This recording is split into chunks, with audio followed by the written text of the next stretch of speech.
Have you reflected about constraints for Russian army, what you said last week, how smaller should be Russian army to feel Estonia, Europe safe, according to possible deal?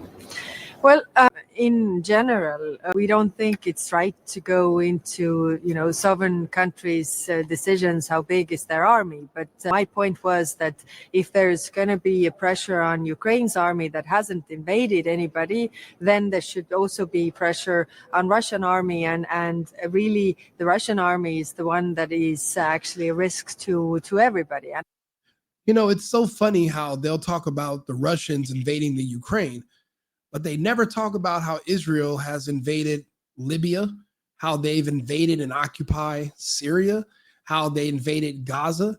They never, ever mention anything about the Zionists in Israel, but they'll sit here in the same breath and criticize Russia for literally defending its own border with a country that was bringing in an enemy and letting them set up missiles and bring in weaponry on their own borders. It just amazes me, the hypocrisy and how ridiculous this is.